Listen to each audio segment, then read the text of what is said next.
यह कहानी है दो प्यारे मित्रों की। किसी गांव में दो प्यारे मित्र रहा करते थे। उनका नाम रमेश और महेश था। महेश बहुत धार्मिक था, वे भगवान को बहुत मानता था। वह हर रोज सुबह जल्दी उठकर मंदिर जाया करता था और भगवान की पूजा करता था, जबकि रमेश बहुत मेहनत करता था।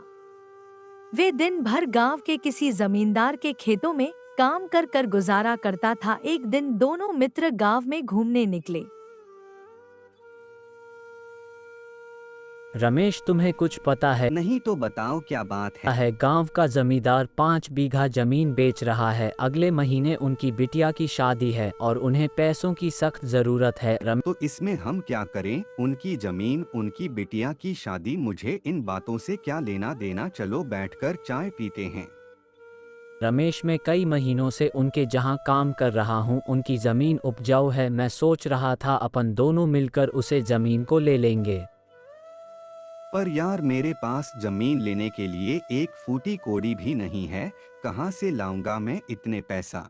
है भाई, खुशी की बात तो ये है कि जमींदार अपनी जमीन पूरी कीमत से आधी कीमत में दे रहा है। यार, ऐसा मौका बार बार नहीं आता है। ठीक है भाई, तू इतना कह रहा है तो पैसे की तो मैं कहीं से भी व्यवस्था कर लूंगा। सब ऊपर वाले की कृपा है। पर अभी चलो, अभी जाकर जमीन देखते हैं। जमीन तो ठीक है और उपजाऊ भी है। फिर अगले दिन दोनों मित्र ने जमीन खरीद ली। भाई, आज से यह जमीन तुम्हारी हुई। बहुत मेहनत करो और बहुत फसल उगा।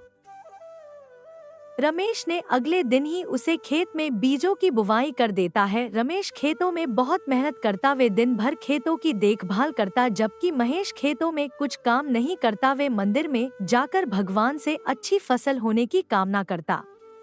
है भगवान, इस साल हमारी फसल अच्छी कर देना। आपकी कृपा से मैंने 3 लाख उधार लिए हैं। फसल अच्छी होगी तो फसल को बेचकर कुछ पैसे चुका दूंगा। इस तरह समय बीत गया और कुछ ही दिन बाद फसल ले रहा होती। दोनों मित्रों ने फसल की कटाई कराई और बाजार में ले जाकर अच्छी कीमत में भेज दिया। उन्हें फसलों की अच्छी कीमत मिल गई। घर जाकर रमेश ने महेश से कहा, देखो भाई महेश, पैसों का ज्यादा हिसाब मुझे मिलना चाहिए क्योंकि मैं खेतों में ज्यादा मेहनत करता था।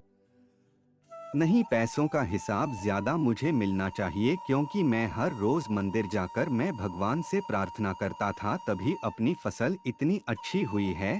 भगवान के बिना कुछ संभव नहीं है।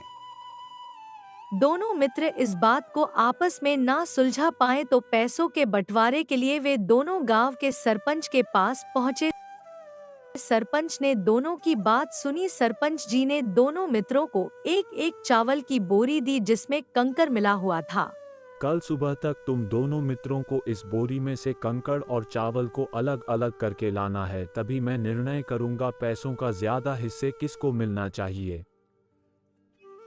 दोनों मित्र चावल की बोरी लेकर अपने अपने घर चले गए। रमेश ने सारी रात जाकर चावल में से कंकड़ को अलग अलग किया, जबकि महेश चावल की बोरी लेकर भगवान के पास पहुंच गया और रात भर चावल में से कंकड़ को अलग करने की प्रार्थना करता रहा।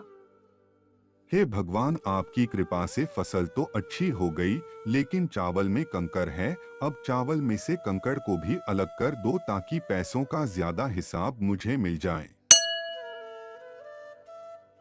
अगले दिन रमेश चावल में से कंकड़ को अलग करके सरपंच जी के पास पहुंच गया। सरपंच जी चावल की बोरी देखकर बहुत खुश हुए। तभी महेश आया, वैसे की वैसे बोरी लेकर, और अपने भगवान पर विश्वास कर सरपंच जी के पास आ गया।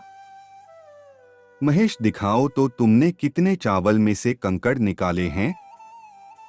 सरपंच जी, मुझे भगवान के ऊपर पूरा भरोसा है। सारे चावल में से कंकड़ साफ हो गए होंगे। आप चाहे तो बोरी खोल कर देख लो।